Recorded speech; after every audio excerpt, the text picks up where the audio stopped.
आज के इस वीडियो में कक्षा 10 के गणित के महत्वपूर्ण प्रश्नों के बारे में अध्ययन करेंगे और यह प्रश्न हर साल के पेपर में आता है। तो आप सभी विद्यार्थी इस वीडियो को पूरा जरूर देखिए और अच्छे से प्रश्नों को तैयार करते चलिए। तो आज का जो पहला प्रश्न है, लॉसो दिया गया है 12, 21 बराबर 84 दिया गया है।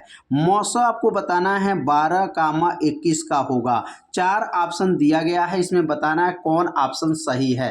तो यहाँ पर देखेंगे पहला पद कितना है 12 है, तो पहला पद 12 हो जाएगा। दूसरा पद क्या है, तो दूसरा पद 21 है।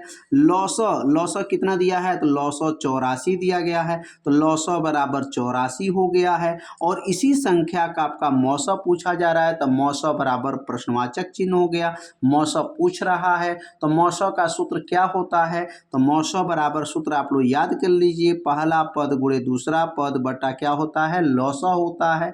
तो पहला पद गुणे दूसरा पद, लॉसो में पहला पद 12 है तो 12 लिख देंगे, दूसरा पद 21 है तो दूसरा पद 21 लिख देंगे। लॉसो 84 है तो यहाँ पर लॉसो 84 लिख देंगे।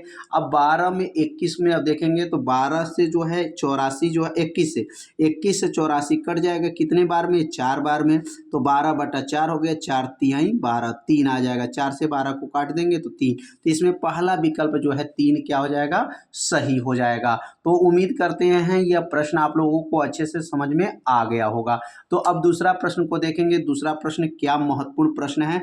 एक बक्से में 6 नीले, 4 सफेद और 8 लाल कंचे हैं।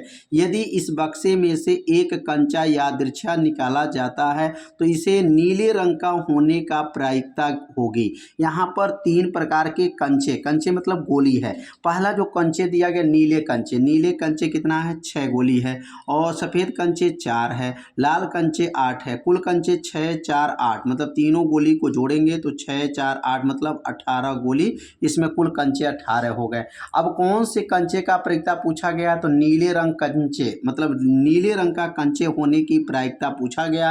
तो नीले रंग के कंचे होने की प्रायिकता का सूत्र क्या होता है, तो अनुकूल स्थिति बटा कुल स्थिति। तो यहाँ पर देखेंगे तो नीले रंग का कंचे 6 है तो 6 हो जाएगा, अनुकूल मतलब 6 हो गया। और कुल कितना है 18 है तो 18 हो जाएगा, 6/18 हो गया। 6 से 18 को काट देंगे तो 6 का नम 6, 6 18, 1/3। इसमें विकल्प नंबर जो है सी जो है सही हो जाएगा, 1/3। अगर यहाँ पर सफ़ेद कंचे पूछा गया होता तो 4 यहाँ प्रयोग करते हैं, लाल कंचे पूछा गया होता तो 8 प्रयोग करते हैं। यहाँ ऊपर अनुकूल के जगह पर जो कंचे पूछा जाएगा, अगर मान ली नीले कंचे पूछा गया तो 6 रखेंगे, सफ़ेद कंचे पूछा गया तो यहाँ पर 4 हो जाता, और लाल कंचे पूछा जाता तो यहाँ पर 8/18 हो जाता। तो उम्मीद करते हैं यह आपको प्रायिकता का क्वेश्चन आप लोगों को अच्छे से समझ में आ गया होगा। और प्रायिकता का क्वेश्चन तो हर साल के पेपर में आता है, तो इसलिए ऐसे प्रश्न को आप लोग अच्छे से तैयार कर लीजिएगा। अब अगला प्रश्न देखेंगे, क्या महत्वपूर्ण प्रश्न है। यह प्रश्न हर साल के पेपर में आता है। इस सूत्र पर कोई ऐसा सेट न हो जिसमें प्रश्न न पूछा जाए। तो इसमें कभी माध्यक पूछा जाता है, तो कभी बहुलक पूछा जाता है, तो कभी माध्य पूछा जाता है। तो इस प्रश्न को आप लोग तैयार कर लीजिएगा। अब देखिए प्रश्न क्या दिया गया है, किसी बारंबारता बंटन के बहुलक तथा माध्यक क्रमशः 42 और 38.1 है, इसका माध्य होगा। तो देखिए बहुलक, माध्यक और माध्य ये तीनों में जो संबंध होता है, तो इस पर प्रश्न जब हर साल आता है तो ऐसे प्रश्न को आप लोग अच्छे से तैयार कर लीजिएगा। देखिए बहुलक कितना दिया गया प्रश्न में, तो बहुलक जो दिया गया बहुलक बराबर 42 है। माध्यक कितना दिया गया 38.1 है, तो माध्यक 38.1 हो जाएगा। माध्य बराबर प्रश्नवाचक हो जाएगा, माध्य बराबर पूछा जा रहा है। तो सूत्र को कैसे याद रखेंगे, तो देखिए 3 गुणे माध्यक किसके बराबर होता है, तो बहुलक प्लस 2 गुणे माध्य होता है। क्या सूत्र होता है, 3 माध्यक किसके बराबर है, बहुलक प्लस 2 गुणे माध्य होता है। इस सूत्र को आप लोग याद कर लीजिएगा और इस सूत्र पर सवाल एकदम आना है, पेपर में छप चुका है। तो यहाँ 3 उतर जाएगा, ठीक। माध्यक कितना है, तो माध्यक देख सकते हैं 38.1 है, तो 38.1 माध्यक लिख देंगे। बहुलक 42 हो जाएगा, प्लस हो जाएगा 2 और माध्य पूछा जा रहा है। बहुलक का मान 42 प्रश्न में है, 2 यहाँ से 2 को उतार देंगे, माध्य पूछा जा रहा है। 3 में 38.1 का गुणा करेंगे तो 114.3 हो जाएगा। और ये 42 प्लस 42 है, पक्षांतर कर देंगे तो -42 हो जाएगा। अब 114.3 में से 42 को घटा देंगे तो क्या आ जाएगा, 72.3 आ जाएगा। तो 72.3 बराबर 2 हो गया, 2 माध्य 2 को नीचे भेज देंगे तो 72.3 का अब आधा कर लेंगे तो क्या बनेगा, 36.15 हो जाएगा। यह 2 नीचे चला जाएगा तो 2 से जब भाग करेंगे तो 36.15 आ जाएगा। तो इसमें कौन सा ऑप्शन सही हो जाएगा, तो देख सकते हैं बी वाला ऑप्शन 36.15 विकल्प इसमें सही हो जाएगा। तो यह प्रश्न आप लोग अच्छे से तैयार कर लीजिए। कभी माध्यक पूछा जाता है, कभी बहुलक पूछा जाता है, कभी माध्य पूछा जाता है। इसमें 3 प्रश्न बनते हैं तो तीनों प्रश्नों को पक्षांतर करके हल करना सीख लीजिएगा। अगला जो प्रश्न है देख सकते हैं, ऐसे प्रश्न तो ये भी हर साल के पेपर में आता है। अब यहाँ पर एक जो है आपको सारणी दिया रहेगा और उसमें पूछा जाएगा बहुलक वर्ग क्या है। बहुलक वर्ग पूछा जाएगा तो देखिए, तो यहाँ पर वर्ग अंतराल जो दिया है 0 से 5, 5 से 10, 10 से 15, 15 से 20, 20 से 25, 7, 11, 15, 18, 9 ऐसे आपको अंक दे दिया जाएगा और कहा जाएगा इस बारंबारता बंटन में बहुलक वर्ग होगा। तो यहाँ पर सारणी में देखेंगे किसका बारंबारता अधिक है। तो इस लाइन में 7, 11, 15, 18, 9 में देख रहे हैं 18 सबसे बड़ा अंक है। तो सबसे बड़ा अंक इस लाइन में कौन है, 18 है। तो 18 के ऊपर कौन है, 15 से 20 हो जाएगा। वर्ग अंतराल 15 से 20 होगा। तो लिख देंगे सारणी में 18 की बारंबारता अधिक है तो बहुलक वर्ग क्या होगा, तो 18 के ऊपर 15 से क्या है, 20 है। तो इसमें ऑप्शन क्या सही हो जाएगा, 15 से 20, 15 से 20 डी वाला ऑप्शन क्या हो जाएगा, सही हो जाएगा। तो यह प्रश्न भी हर साल के पेपर में पूछा जाता है, बहुलक वर्ग बताइए। तो बहुलक वर्ग कैसे आता है, जिसकी बारंबारता अधिक रहेगा उसके ऊपर वाला मान जो होता है वही वर्ग अंतराल होता है। तो अगला प्रश्न आप सीखेंगे। तो ताश वाला प्रश्न भी हमेशा परीक्षा में आता रहता है। 52 पत्तों के अच्छी तरह से फेंटी गई एक गड्डी में से एक पत्ता निकाला जाता है और यह तस्वीर वाले पत्ते का प्राप्त करने की प्रक्रिया होगा। तो तस्वीर वाला पत्ता निकालने की यहाँ बात कहा गया है। तो कुल पत्ता तो जो है 52 पत्ते होते हैं। टोटल ताश में कुल कितने पत्ते हैं, 52 है। यह कुल स्थिति 52 हो जाएगा। और तस्वीर वाला पत्ता कितना होता है, तो आप लोग तस्वीर वाला पत्ता देखे होंगे, 4 पत्ते होते हैं। कितने होते हैं, 4 होते हैं। प्रायिकता का सूत्र क्या है, अनुकूल स्थिति बटा कुल स्थिति। ताश में कितने तस्वीर वाला पत्ते होते हैं, तो 4 होते हैं।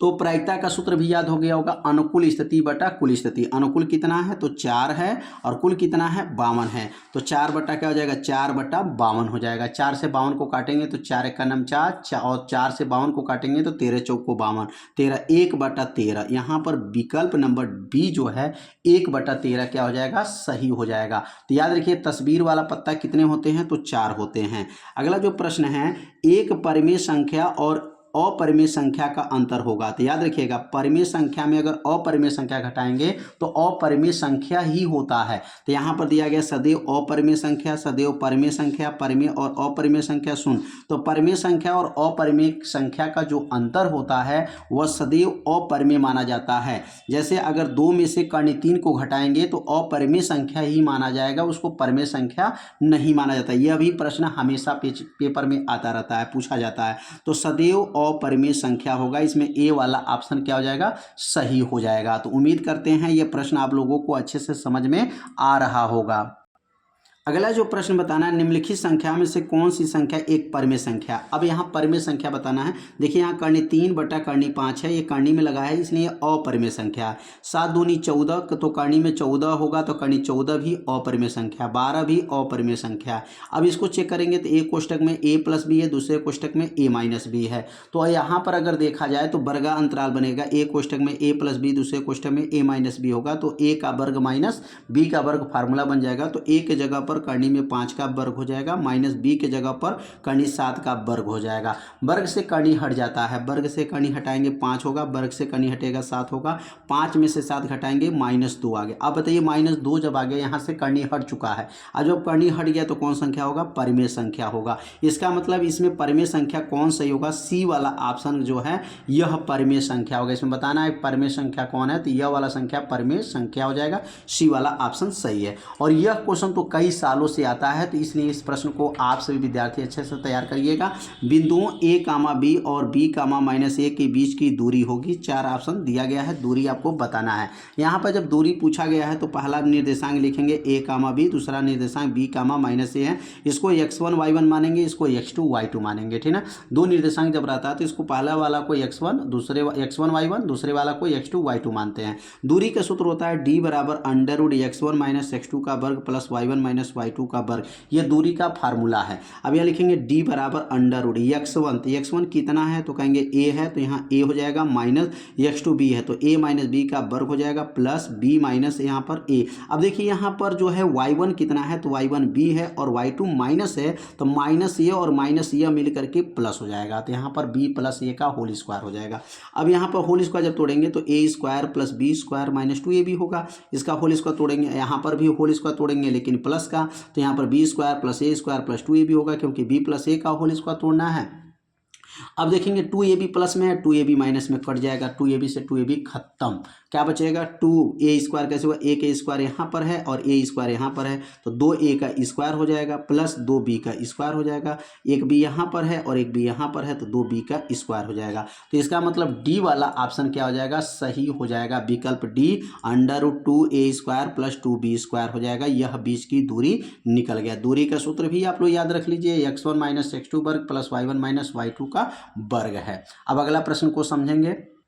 अगला प्रश्न दिया गया है, द्विघात बहुपद है 4x² - 4x + 1 के शून्यांकों का योगफल होगा। शून्यांकों का योगफल यहाँ पर बताना है। तो सबसे पहले आपको जो है द्विघात बहुपद जो दिया है इसको नोट करेंगे, 4x² - 4x + 1, यह प्रश्न दिया है, यहाँ पर नोट कर लेंगे। अब शून्यांकों का योगफल, शून्यांकों का योगफल का सूत्र आप याद रखेंगे, -x का गुणांक बटा x² का गुणांक, यह फार्मूला होता है। शून्यांकों का गुणनफल -x का गुणांक बटा x² का गुणांक। बताइए x में किससे गुणा हुआ है तो -4 से गुणा हुआ है, और x² में किससे गुणा हुआ है, 4 से गुणा हुआ है, तो माइनस यहाँ पे नोट कर लेंगे। और x का गुणांक -4 हो गया और x² का गुणांक 4 है, तो माइनस और माइनस मिल करके प्लस हो जाएगा और 4/4 हो जाएगा। 4 से 4 को काट दीजिए, कितना आ जाएगा, 1 आ जाएगा। तो ये 4 से 4 कट जाएगा, बचेगा 1। इसमें विकल्प कौन सा सही हो जाएगा, तो पहला विकल्प जो है ए वाला ऑप्शन सही हो जाएगा, 1 हो जाएगा। तो शून्यांकों का योगफल और शून्यांकों का गुणनफल आप सभी विद्यार्थी अच्छे से तैयार करिएगा, क्योंकि यह प्रश्न हमेशा पूछा जाता है, शून्यांकों का योगफल और शून्यांकों का गुणनफल। अगला प्रश्न है रैखिक समीकरण युग्म। अब एक रैखिक समीकरण युग्म दिया गया है और उसमें बताना है हलों की संख्या होगी, मतलब अनंत होंगी, कोई हल नहीं होगा, केवल एक हल होगा, 2 हल होगा।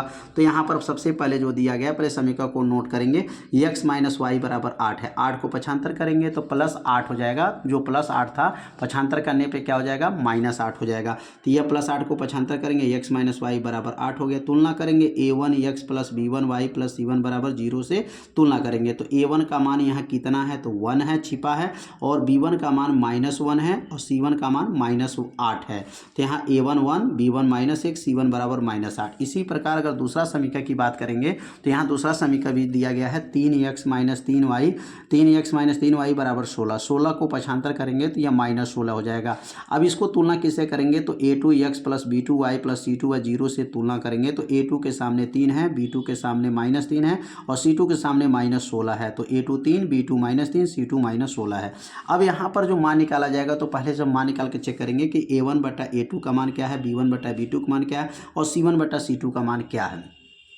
तो यहाँ a1/a2 क्या है, तो a1 का मान 1 हो गया और a2 का मान देखेंगे 3 है, तो 1/3 हो जाएगा। ठीक, b1/b2, तो b1 का मान क्या है, -1 है और -3 है, तो -1 -3 हो जाएगा, माइनस माइनस कट गया, 1/3 हो जाएगा। ठीक, और यहाँ पर c1/c2 का -8/-16 होगा, तो माइनस माइनस खत्म, 8 का नंबर 8 दूना 16, 1/2 है।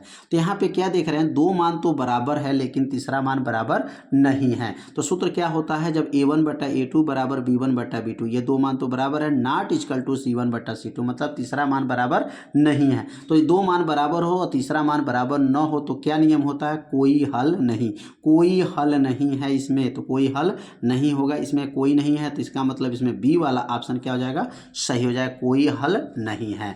तो उम्मीद करते हैं यह प्रश्न आप लोगों को अच्छे से समझ में आ गया होगा। तो एक बार इसको और समझ लीजिएगा, यह अनुपात आपको निकालना है और अनुपात निकाल करके इसमें चेक करना पड़ेगा कि कौन मान बराबर है। तो a1/a2, b1/b2 B2 is not equal to C1/C2 मतलब कोई हल नहीं है।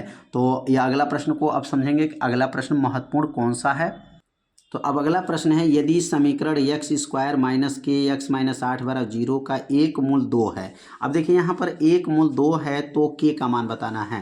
तो यहाँ पर k का मान कैसे निकाला जाएगा, सबसे पहले जो समीकरण दिया गया पहले नोट करेंगे, x स्क्वायर माइनस के एक्स माइनस 8 बराबर 0। अब इसमें एक मूल जब दिया रहेगा तो x के जगह पे 2 भर देंगे, x का मान जितना यह एक मूल जो दिया रहेगा वह मान x के जगह पे भर देंगे, k का मान निकल जाता है। तो यहाँ पर x का मान 2 है तो x बराबर 2 भरेंगे यहाँ पर। तो यहाँ पर क्या हो जाएगा, x जब 2 का वर्ग हो जाएगा माइनस उतर जाएगा, k यहाँ उतर गया, x का मान 2 हो गया माइनस 8 बराबर 0। 2 का वर्ग 4 हो गया, 2 में गुणा करेंगे 2k माइनस 8 हो जाएगा, 4 में से 8 घटा दीजिए माइनस 4 हो जाएगा, माइनस 4 पक्षांतर करेंगे प्लस 4 हो जाएगा, माइनस 2 को नीचे भेज देंगे, माइनस 2 नीचे जाएगा, माइनस 2 दूना 4, 2 से 4 काट देंगे माइनस 2 हो जाएगा। तो k का मान माइनस 2, ध्यान देंगे बी वाला ऑप्शन क्या होगा, सही हो जाएगा। जब भी एक मूल दिया रहेगा प्रश्न में तो x के जगह पर मान भर करके अगर k का मान पूछेगा तो k का मान निकलेगा, p का मान पूछेगा तो p का मान, और यहाँ पर जो है m का मान पूछेगा तो m का मान निकल जाएगा। तो याद रखिएगा जब एक मूल देगा तो x के जगह पे मान भर करके हल करना रहेगा। अगला क्वेश्चन है, समांतर श्रेणी जो दिया गया है 10 7 4 का 20वां पद होगा, 20वां पद आपको बताना है। तो पहले सीरीज जो दिया है, श्रेणी जो दिया पहले नोट करेंगे, 10 7 4 डॉट डॉट करके इसको 20वां पद पूछ रहा है क्या होगा।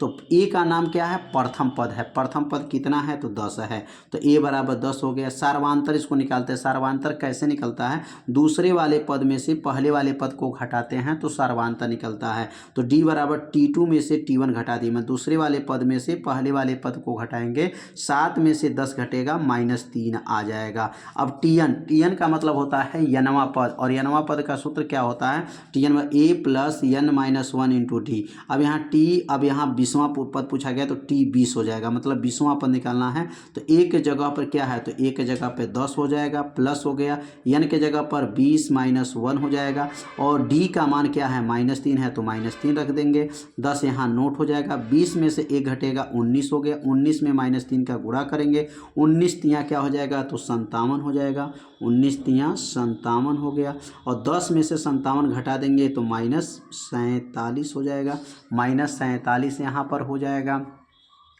19 तियाँ 57, यहाँ पर जो है 10 में 57 माइनस 47 ए वाला ऑप्शन क्या हो जाएगा, सही हो जाएगा। तो यह समांतर श्रेणी का भी क्वेश्चन जो है महत्वपूर्ण है, हर साल ऐसे प्रश्न बोर्ड के पेपर में पूछा जाता है। अब अगला प्रश्न दिया गया है, 10 सेमी त्रिज्या वाले एक वृत्त के बिंदु P पर स्पर्श रेखा PQ केंद्र O से जाने वाली एक रेखा से एक बिंदु Q पर इस प्रकार मिलती हैं, OQ बराबर 12 सेमी है और PQ की लंबाई होगी। तो यहाँ पर सबसे पहले समझेंगे कि एक वृत्त बनाना है और वृत्त की त्रिज्या 10 सेमी है, यहाँ से लेकर के त्रिज्या 10 सेमी हो गया, और कह रहा है बिंदु P पर स्पर्श रेखा PQ है, स्पर्श रेखा यह PQ हो गया है, और लिखा है कि Q इस प्रकार है कि OQ, अब यहाँ देखिए OQ का मान भी दे दिया गया प्रश्न में, OQ का मान 12 है। तो यहाँ जब OQ का मान 12 हो गया, त्रिज्या हमें मालूम हो गया, हमको PQ निकालना है, तो PQ देखेंगे तो समकोण त्रिभुज का यह आधार हो गया। देखिए जब तक ये चित्र को बनाएंगे नहीं तब तक आपको सवाल समझ में नहीं आएगा, तो पहले चित्र को बना लीजिएगा, अच्छे से समझ लीजिएगा कि क्या प्रश्न में पूछा जा रहा है। तो इसमें PQ का मान पूछा गया, PQ मतलब आधार, और आधार का सूत्र क्या होता है, अंडर रूट कर्ण का वर्ग माइनस लंब का वर्ग। कर्ण कितना है 12 है, कर्ण के जगह पे 12 का वर्ग हो जाएगा, माइनस लंब के जगह पे 10 का वर्ग होगा, 12 का वर्ग 144 हो जाएगा, 10 का वर्ग 100 हो जाएगा, 144 में से 10 घटा दीजिए, करनी में 44 हो जाएगा। 44 को क्या लिख सकते हैं, 2 गुणे 2 गुणे 11 हो जाएगा, या 2 गुणे 2 का जोड़ा लग जाएगा, बाहर निकलेगा, 2 करनी में 11 हो जाएगा। तो यहाँ पर 2 दूना 4, करनी 4 का मान 2 होता है, या 2 गुणे 2 का जोड़ा लग गया, बाहर आ गया, 2 करनी में 11। इसका मतलब सी वाला ऑप्शन इसमें क्या हो जाएगा, 2 करनी में 11 ऑप्शन सही है। अगला प्रश्न है, देखिए घन वाला क्वेश्चन तो भी बहुत महत्वपूर्ण होता है, और इस घन वाले प्रश्न को अच्छे से तैयार तैयार करिएगा। यह प्रश्न विकल्प में भी पूछा जाता है और जो है आपको बिना विकल्प वाला में भी पूछा जाता है। तो यह प्रश्न 1 नंबर में भी आता है और 5 नंबर में भी आ जाता है। तो यदि दो घनों जिनमें प्रत्येक का आयतन 8 घन सेमी है, संलग्न फलकों को एक सिरे से दूसरा सिरा मिलाकर जोड़ दिया जाए, प्राप्त घनाभ का पृष्ठीय क्षेत्रफल होगा। तो यहाँ पे देखिए इस घन का जो है क्षेत्रफल आयतन दिया है और इसका भी आयतन दिया गया है। तो घन का आयतन क्या होता है 8, माने घन का आयतन 8 इसमें दिया गया है। और घन का आयतन का सूत्र क्या होता है, भुजा का क्यूब होता है। a का क्यूब बराबर 8 हो जाएगा। a का क्यूब बराबर 8 की जगह पर 2 का घन कर देंगे। 2 का घन कितना होता है 8 होता है। 2 दूना 4, 4 दूना 8 हो जाएगा। तो a बराबर 2 सेमी हो जाएगा। अब यहाँ पर a का मान जब 2 सेमी हो जाएगा तो अब इन दोनों घनों को जब जोड़ेंगे तो 2 यहाँ तक था, 2 और आगे बढ़ के कितना हो जाएगा 4। लंबाई इसका कितना हो जाएगा तो 4 हो जाएगा। लंबाई कैसे 4 होगा, क्योंकि इसकी भुजा 2 था और इसकी भुजा 2 था, दोनों ज्वाइंट करेंगे तो 2 भुजा और 2 भुजा मतलब 2 सेमी, 2 सेमी मिलकर के 4 सेमी। इसलिए घनाभ की लंबाई L बराबर 2 + 2 बराबर 4 सेमी हो गया। चौड़ाई भी, चौड़ाई तो उतना ही रहेगा, चौड़ाई और ऊंचाई तो उतना ही रहेगा। चौड़ाई भी आपका 2 है, ऊंचाई भी 2 रहेगा, क्योंकि लंबाई चौड़ाई में और ऊंचाई में किसका परिवर्तन होगा, जब दो घन को जोड़ेंगे तो केवल लंबाई बढ़ता है, चौड़ाई और ऊंचाई वही रहता है। तो b बराबर 2 सेमी हो गया और h बराबर 2 सेमी हो गया। घनाभ का जो है पृष्ठीय क्षेत्रफल बताना है। तो घनाभ का पृष्ठीय क्षेत्रफल सूत्र क्या होता है, 2 कोष्ठक में LB + BH + HL होता है। यह सूत्र किसका है, घनाभ का संपूर्ण पृष्ठीय क्षेत्रफल का सूत्र होता है। 2 उतर जाएगा, L का मान 4 है, B का मान 2 है, B का मान 2 है, H का मान 2 है, H का मान 2 है, L का मान 4 है। 4 दूनी 8 हो गया, 2 दूना 4 हो गया, 4 दूनी 8 हो गया। सबका जोड़ेंगे 20, 20 में 2 का गुणा करेंगे, 20 दूनी 40, 40 सेमी का स्क्वायर, 40 सेमी का स्क्वायर। इसका मतलब सी वाला ऑप्शन क्या हो जाएगा, सही हो जाएगा। यहाँ पर 40 जो सेमी देख रहे हैं, यह सी वाला ऑप्शन क्या है, सही हो जाएगा। जब दो घनों को मिलाते हैं तो घनाभ बनता है और घनाभ जब बनेगा तो केवल लंबाई में वृद्धि होता है, चौड़ाई और ऊंचाई में कोई परिवर्तन नहीं होता है। अब अगला प्रश्न दिया गया, 14 सेमी त्रिज्या के एक वृत्त के त्रिज्यखंड का क्षेत्रफल 154 सेमी का स्क्वायर है, तो त्रिज्यखंड का कोण होगा। तो यहाँ पर कोण पूछा जा रहा है और क्या क्या मान दिया गया है। तो त्रिज्या r बराबर 14 सेमी प्रश्न में दिया गया है, 14 सेमी दिया गया, तो r बराबर 14 सेमी त्रिज्या हो गया। थीटा बराबर कोण पूछा गया, प्रश्नवाचक हो गया। त्रिज्यखंड का क्षेत्रफल दिया गया है 154, सवाल में दिया गया 154 सेमी का स्क्वायर है। अब त्रिज्यखंड का क्षेत्रफल का सूत्र क्या होता है, तो थीटा बटा 360 पाई r का स्क्वायर बराबर 154 हो जाएगा। अब मान को इसमें भरेंगे तो थीटा बटा 360 हो जाएगा, पाई का मान 22/7 हो जाएगा, r का मान 14 × 14 हो जाएगा, क्योंकि वर्ग है इसमें 14 × 14 2 बार लिख देंगे, 7 से 14 को काट दीजिए, 2 हो जाएगा। क्या क्या बचेगा, थीटा उतर जाएगा और 360 कहाँ जाएगा 154 के पास। यह हर में है, भाग है तो गुणा बन जाता है, तो 360 को 154 के पास भेज दीजिए, 154 × 360 हो गया। क्या क्या बचा, 22 × 2 × 14, 7 से 14 कट गया था। अब 22 × 2 × 14 नीचे करेंगे, 22 × 2 × 14 यहाँ गुणा है, इसको नीचे भेज देंगे तो यह बन जाएगा भाग हो जाएगा। 22 से भाग करेंगे 154 में 7 बार में जाएगा और 7 से 2 को काट दीजिए 14 हो जाएगा, 2 दूना 4, 4 से 360 काट दीजिए 90 हो गया। थीटा का मान क्या आ जाएगा 90 अंश हो जाएगा। तो इसको काट करके हल करिएगा, 22 सत्ते 154, 7 दूनी 14, 2 दूना 4, 4 से 360 को काटेंगे 90 अंश, थीटा बराबर 90 अंश हो जाएगा। इसमें बी वाला ऑप्शन क्या हो जाएगा, सही हो जाएगा। बी वाला ऑप्शन 90 अंश सही हो जाएगा। अगला जो प्रश्न दिया गया, यह प्रश्न तो कई सालों से पेपर में आ रहा है, तो ऐसे प्रश्न को आप लोग अच्छे से तैयार कर लीजिएगा। 2 sin 30 × cos 30 अंश का मान होगा, 4 ऑप्शन दिया गया है। 2 sin 30 × cos 30 का मान निकालना है, 2 उतर जाएगा। sin 30 का मान 1/2 होता है, cos 30 का मान करनी में 3/2 होता है। अभी 2 से 2 को काट दीजिए, 2 से 2 खत्म, क्या बचेगा करनी 3/2, करनी 3/2 बच जाएगा। 2 से 2 खत्म, करनी 3 का गुणा 1 में करेंगे तो करनी 3/2। ऑप्शन कौन सही हो जाएगा, करनी में 3/2, डी वाला ऑप्शन सही हो जाएगा। तो sin 30 का मान आपको याद होना चाहिए, sin 30 का मान 1/2 होता है, cos 30 का मान करनी में 3/2 होता है। तो sin 30 और cos 30 का मान यहाँ पर जरूरत है, तो इसने दोनों मान को रख करके इसको सॉल्व किया गया है। अब अगला प्रश्न को समझते हैं। तो अगला प्रश्न है यदि साइन थीटा बराबर 3/4 तो टेन थीटा का मान होगा। तो यह प्रश्न त्रिकोणमिति का है और ऐसे त्रिकोणमिति का हमेशा पेपर में पूछा जाता है। तो साइन थीटा का मान 3/4 है तो लिखेंगे साइन थीटा 3/4 है। तो साइन थीटा का सूत्र क्या होता है, लंब बटा कर्ण होता है। लंब कितना है, 3 है तो लंब के सामने 3 लिख दीजिएगा, कर्ण के सामने 4 है तो कर्ण के सामने 4 लिख दीजिएगा। अब यहाँ पर आधार नहीं दिया गया है तो आधार तो निकालना पड़ेगा। आधार का सूत्र क्या होता है, तो नीचे लिखेंगे आधार बराबर सूत्र क्या है, कर्ण का वर्ग माइनस लंब का वर्ग होता है। देखिए यहाँ साइन थीटा का मान 3/4, लंब बटा कर्ण का, लंब के सामने 3 लिखेंगे, कर्ण के सामने 4 रखेंगे, लेकिन आधार नहीं दिया है तो आधार का सूत्र लिखना पड़ेगा कर्ण का वर्ग माइनस लंब का वर्ग। कर्ण कितना है तो 4 है तो 4 का वर्ग माइनस 3 का वर्ग होगा। 4 का वर्ग 16 में से 9 घटाएंगे, 16 में से 9 घटाएंगे तो क्या बचेगा, कर्णी में 7 हो जाएगा। तो अब यहाँ पर कर्णी 7 आधार का मान आ गया, कर्णी 7 आ जाएगा। अब किसका पूछा गया तो टेन थीटा का, और टेन थीटा का सूत्र क्या होता है, लंब बटा आधार होता है। तो ये लंब हो जाएगा बटा आधार हो जाएगा। तो लंब कितना है तो लंब 3 है, लंब 3 हो जाएगा और आधार कर्णी में 7 हो जाएगा। तो 3 बटा कर्णी में 7 हो जाएगा। यह लंब बटा आधार का मान निकल गया 3 बटा कर्णी में 7। विकल्प नंबर पहला इसमें जो है सही है, 3 बटा कर्णी में 7 जो है सही हो जाएगा। तो उम्मीद करते हैं प्रश्न आप लोगों को अच्छे से समझ में आ रहा होगा। अब अगला जो है त्रिकोणमिति का क्वेश्चन है और यह भी प्रश्न कई बार पूछा गया। कोसेक ए प्लस काट ए 1 माइनस कास ए का मान होगा। 4 ऑप्शन दिया गया है। अब यहाँ देखिए कोसेक ए प्लस काट ए और माइनस कास ए दिया है। तो कोसेक का सूत्र क्या, 1 बट्टा साइन हो जाएगा और काट का क्या होगा, कास बट्टा साइन हो जाएगा। ये दोनों सूत्र है, कोसेक का 1 बट्टा साइन और काट का कास बट्टा साइन 1 माइनस कास है। दोनों का हर आपस में क्या है, बराबर है। तो नीचे का लिखेंगे साइन हो जाएगा। तो यहाँ पर 1 प्लस कास ए बट्टा साइन है। अब यहाँ ध्यान से देखेंगे तो एक कोष्टक में ए प्लस बी, दूसरे कोष्टक में ए माइनस बी, क्या बनेगा, ए का वर्ग माइनस बी का वर्ग हो जाएगा।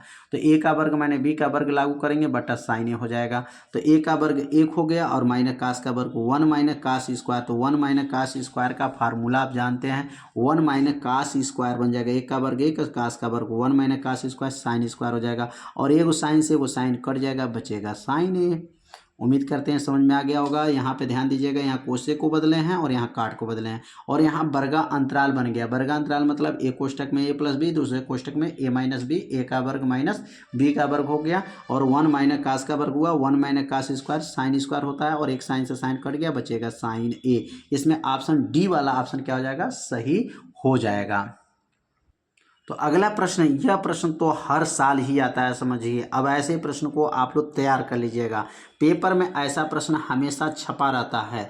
यदि द्विघात समीकरण 3x square minus 12x plus यम बराबर 0 के मूल बराबर है तो यम का मान होगा। तो यहाँ पर क्या देख रहे हैं कि अगर मूल बराबर है तो यम का मान आपको निकालने को पूछा गया है। तो जब भी मूल बराबर होने का सूत्र जब लागू किया जाएगा तो याद रखिए सूत्र क्या बनता है, तो बी स्क्वायर माइनस 4ac बराबर 0। जो विविक्तर होता है, विविक्तर डी से दिखाते हैं, वह शून्य के अगर बराबर हो जाए तो मूल बराबर माना जाता है। तो सबसे पहले क्वेश्चन को नोट करेंगे, 3x square minus 12x plus M बराबर 0। अब इसको तुलना करेंगे, ax square plus bx plus c बराबर 0 से क्या करेंगे, तुलना करने पर, और a के सामने देखिए, a के सामने 3 है, a बराबर 3 लिख देंगे, x स्क्वायर को छोड़ दिया जाता है।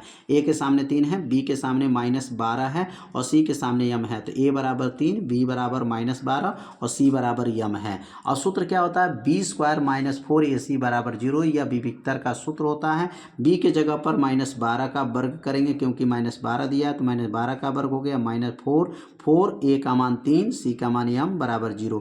12 का वर्ग 144 होता है, 12 बरही है 144, वर्ग से माइनस हट जाता है, याद रखिएगा, वर्ग से माइनस हटा देंगे, 4 3 12, 12 यम हो गया बराबर 0। 144 प्लस है, पक्षांतर करेंगे माइनस 144 होगा, माइनस से माइनस को काट देंगे, 12 को नीचे भेजेंगे। तो 12 जब नीचे जाएगा तो माइनस से माइनस जब कट जाएगा तो 12 बरहियाँ 144 हो जाएगा, 12 से 144 को काटेंगे तो 12 बार में 144 कट जाएगा, तो यम बराबर 12 आ जाएगा। तो इसमें विकल्प जो है देखेंगे डी वाला ऑप्शन क्या हो जाएगा, सही हो जाएगा। डी बार में जो है 12 दिया गया है। तो कैसे हल किया गया, देखिए ऐसे प्रश्न में कभी यम का मान पूछेगा, कभी पी का मान पूछेगा, कभी के का मान पूछा जाता है। मूल बराबर होने का सूत्र आप लोग याद रखिएगा, बी स्क्वायर माइनस 4ac, इसमें मान को भरना है, भर करके पक्षांतर करना है, पक्षांतर करके इसको हल कर लेना है। अब अगला प्रश्न देखिए, समबाहु त्रिभुज वाले क्वेश्चन। यह क्वेश्चन तो भी कई सालों से आ रहा है।